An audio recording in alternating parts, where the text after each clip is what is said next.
Parliament ఎన్నికలపై Congress focus పెట్టింది. ఇందులో భాగంగా లోక్సభ నియోజకవర్గాల కోఆర్డినేటర్లకు ఢిల్లీ నుంచి పిలుపు వచ్చింది. మధ్యాహ్నం ఢిల్లీలో అధిష్టానం పెద్దలతో కాంగ్రెస్ కోఆర్డినేటర్లు భేటీ కానున్నారు. పార్లమెంట్ ఎన్నికలు అనుసరించాల్సిన వ్యూహంపై సమావేశంలో చర్చించనున్నారు. ఇటీవలే దేశవ్యాప్తంగా కోఆర్డినేటర్స్ ను ఏఐసీసీ నియమించిన విషయం తెలిసింది. తెలంగాణ నుంచి భట్టి విక్రమార్క, పొన్నం ప్రభాకర్, ఉత్తమ్, జూపల్లి, కొండా సురేఖ, సీతక్క పాల్గొననున్నారు. అన్ని లోక్సభ నియోజకవర్గాల కోఆర్డినేటర్లతో ఏఐసీసీ అధ్యక్షుడు ఖర్గే, అగ్రనేత రాహుల్ గాంధీ విడివిడిగా భేటీ కానున్నారు.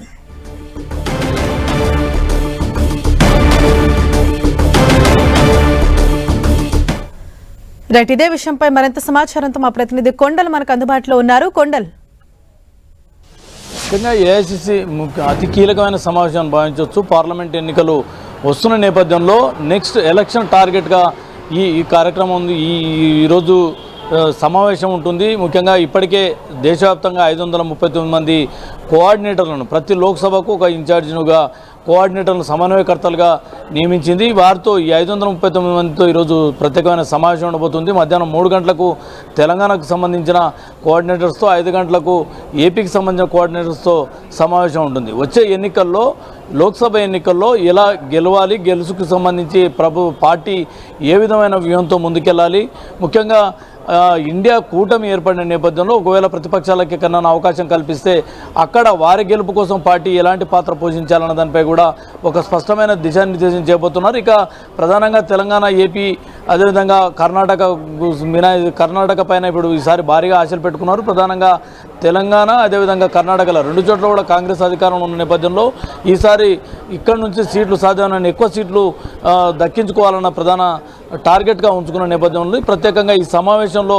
తెలంగాణకు సంబంధించిన సమన్వయకర్తలు కూడా స్పష్టమైన దిశానిర్దేశం చేయబోతున్నారు. ఇప్పటికే తెలంగాణలో 17 లోక్సభలకు సంబంధించి 14 మంది కోఆర్డినేటర్లుగా ఉన్నారు. దీంట్లో 3కి 2 నియోజకవర్గాల కోఆర్డినేటర్లు, ముఖ్యంగా ముఖ్యమంత్రి రేవంత్ రెడ్డి మహబూబ్ నగర్, చేవెళ్లకు కోఆర్డినేటర్గా వ్యవహరిస్తుంటే, డిప్యూటీ సీఎం భట్టి విక్రమార్క హైదరాబాద్, సికింద్రాబాద్కు కోఆర్డినేటర్గా ఉన్నారు. పొంగులేటి శ్రీనివాస్ రెడ్డి మహబూబాద్, అదేవిధంగా ఖమ్మం 2 జిల్లాలకు ఉంటే, మిగతా మంత్రులు సీనియర్ మంత్రులు ఉత్తమ్ కుమార్ రెడ్డి అనుకోండి, కోమటిరెడ్డి, అదేవిధంగా శ్రీధర్ బాబు, పొన్నం ప్రభాకర్, కొండా సురేఖ, సీతక్క, ఇలా ప్రతి ఒక్కరు ఒక్కొక్క లోక్సభ నియోజకవర్గానికి కోఆర్డినేటర్గా ఉన్న నేపథ్యంలో వీరందరికీ కూడా ఒక స్పష్టమైన దిశానిర్దేశం హైకమాండ్ చేయబోతుంది. హైకమాండ్ ముఖ్యంగా ఏఐసీసీ అధ్యక్షులు ఖర్గే, అదేవిధంగా రాహుల్ గాంధీ, సోనియా గాంధీ ఈ సమావేశంలో ఉండబోతున్నారు. అందరు కోఆర్డినేటర్లకు ఒక దిశానిర్దేశం చేయబోతున్నారు. ఈ ఎన్నికల్లో, వచ్చే ఎన్నికల్లో ఇక్కడ తెలంగాణలో 17 స్థానాల్లో మినిమం 15కు తగ్గకుండా గెలవాలన్న లక్ష్యంతో కాంగ్రెస్ పార్టీ ముందుకెళ్లాలని ఇప్పటికే పార్టీ ఒక నిర్ణయం తీసుకుంది. ఈ దిశగానే విస్తృత స్థాయి సమావేశంలో పార్టీ క్యాడర్కు, నేతలకు ఒక టార్గెట్ను ఫిక్స్ చేసిన పరిస్థితి ఉంది. కాబట్టి దానికి అనుగుణంగా గెలిచేందుకు ఎలాంటి వ్యూహాలతో ముందుకెళ్లాలన్న దానిపై ఇప్పటికే పార్టీలో ఒక చర్చ జరిగింది. ముఖ్యంగా రాష్ట్రం నుంచి సోనియా గాంధీని పోటీలో నిలపాలన్నది అభిప్రాయం కూడా తెలంగాణ కాంగ్రెస్ అభిప్రాయం ఉంది. దానికి సంబంధించి ఏకగ్రీవ తీర్మానం కూడా పిసిసి విస్తృత స్థాయి సమావేశంలో ఏకగ్రీవ తీర్మానం చేసింది. ఈ అంశాన్ని కూడా ఈరోజు జరిగే సమావేశంలో హైకమాండ్ ముందు పార్టీకి సంబంధించిన వెళ్ళిన కోఆర్డినేటర్లందరూ కూడా పెట్టబోతున్నారు. దీనిపై కూడా కొంత స్పష్టత వచ్చే అవకాశం ఉంటుంది. తెలంగాణ నుంచి సోనియా గాంధీ పోటీ చేస్తారా లేదా అన్నది కూడా ఈ సాయంత్రం ఈ సమావేశం తర్వాత కొంత స్పష్టత వచ్చే అవకాశం ఉంది. ఈ సమావేశానికి ఇప్పటికే మంత్రులు, అదే డిప్యూటీ సీఎం భట్టి విక్రమార్కతో పాటు ఇన్ఛార్జిగా కోఆర్డినేటర్గా ఉన్న మంత్రులందరూ కూడా ఇప్పటికే ఢిల్లీకి చేరుకున్నారు. ఇక ముఖ్యమంత్రి ఒక్కరు మాత్రం ఈ సమావేశానికి దూరంగా ఉన్నారు. ఆయనకు షెడ్యూల్లో వేరే ముఖ్యమైన కార్యక్రమాలు ఉన్న నేపథ్యంలోనే ఇప్పటివరకు అయితే ప్రస్తుతానికి హైదరాబాద్లోనే ముఖ్యమంత్రి ఉన్నారు. మరి దీనిపై బయలుదేరారా అన్నది మాత్రం స్పష్టత లేదు. ప్రస్తుతానికైతే షెడ్యూల్ పరంగా అయితే ఢిల్లీ పర్యటన లేదు అని చెప్పి సీఎం వర్గాలు అయితే చెప్తున్న పరిస్థితి ఉంది. మొత్తం చూసుకుంటే ఈ సమావేశం కాంగ్రెస్ పార్టీకి అత్యంత కీలకమైన సమావేశం అనుకోవచ్చు. జాతీయ రాజకీయాల్లో కాంగ్రెస్ పార్టీ జాతీయ స్థాయిలో అధికారంలోకి రావాలన్న లక్ష్యంతో ముందుకెళ్తుంది. రెండోసారి ఇప్పటికే చెప్పండి.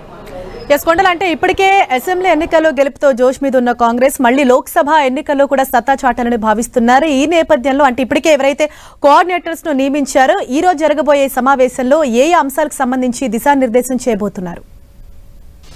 అభ్యర్థుల ఎంపిక అన్నది అత్యంత కీలకంగా ఉండబోతుంది. ముఖ్యంగా తెలంగాణలో పార్టీ అధికారంలోకి ఉంది కాబట్టి గెలుపు ప్లస్గా మారే అవకాశం ఉంటుంది. అయితే ఇక్కడ అభ్యర్థుల ఎంపిక అన్నది అత్యంత కీలకంగా ఉండాలన్నది పార్టీ భావిస్తుంది. దీనికి సంబంధించి ఒక స్పష్టమైన ఆదేశాలు కూడా ఇప్పటికే పార్టీకి ఇచ్చే, దానికి అనుగుణంగానే రాష్ట్ర పీసీసీ అధ్యక్షులుగా ఇటు ముఖ్యమంత్రిగా అటు పీసీసీ అధ్యక్షులుగా కూడా రేవంత్ రెడ్డి 2 పదవుల్లో కొనసాగుతున్నారు. ఈ పూర్తి బాధ్యతలు పీసీసీ అధ్యక్షుడిపై ఉంటుంది కాబట్టి పీసీసీ అధ్యక్ష స్థాయిలో ఇప్పటికే ఒక స్పష్టమైన ఫిక్స్ అంటే ఏదైతే టార్గెట్ను ఫిక్స్ చేశారని చెప్పుకోవచ్చు. విస్తృత సమావేశంలో అనుకోండి, నిన్న మొన్న జరిగిన పార్లమెంటు లోక్సభ కాన్స్టిట్యూన్సీలకు సంబంధించిన ఏర్పాటు చేసిన సమావేశంలో అనుకోండి, పూర్తి స్థాయిలో ఒక స్పష్టమైన టార్గెట్ను నేతలకు పీసీసీ అధ్యక్షుడిగా సీఎంగా ఉన్న రేవంత్ రెడ్డి ఆదేశాలు ఇచ్చిన పరిస్థితి ఉంది. 17 లోక్సభ స్థానాలు ఉన్నాయి రాష్ట్రంలో. మినిమం 12కు తగ్గకూడదు, 15 వరకు గెలవాలన్న ఒక టార్గెట్ అయితే వారికి ఇచ్చారు. దానికి అనుగుణంగానే అభ్యర్థుల ఎంపిక ఉంటుంది. అభ్యర్థుల బలాబలాలు అదేవిధంగా స్థానికంగా ఉన్న పరిస్థితులకు అనుగుణంగా ఏ సామాజిక వర్గానికి ప్రయారిటీ ఇవ్వాలి, ఎవరికి గెలుపు అవకాశాలు ఎక్కువగా ఉంటాయి, ఎక్కడ విపక్షాన్ని మనం ఎదుర్కొనేందుకు ధీటుగా ఏ అభ్యర్థి అయితే సరైన అభ్యర్థి అవుతారన్నది ఇవన్నీ కూడా పార్టీ చాలా సర్వేలో గ్రౌండ్ లెవెల్ సర్వేస్తో పార్టీ అభ్యర్థులను నిర్ధారించబోతుంది.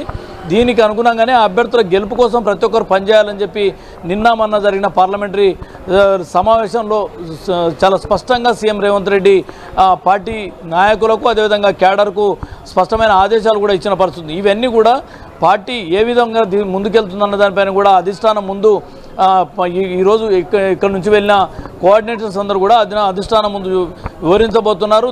దాంతోపాటు ప్రధానంగా తెలంగాణ ఇచ్చిన కాంగ్రెస్గా సోనియా గాంధీ ఇక్కడ నుంచి రిప్రజెంట్ చేయాలన్నది ప్రధానమైన ఒక అభిప్రాయాన్ని అయితే తెలంగాణ కాంగ్రెస్ బలంగా వ్యక్తం చేస్తుంది. దానికి అనుగుణంగానే పీసీసీ విస్తృత సమావేశాలు అనుకోండి, పిఎస్సి సమావేశాలు అనుకోండి, దీనికి సంబంధించి ఏకగ్రీవ తీర్మానం కూడా చేశారు. కాబట్టి ఈ తీర్మానాన్ని కూడా అధిష్టానం ముందు ఉంచబోతున్నారు.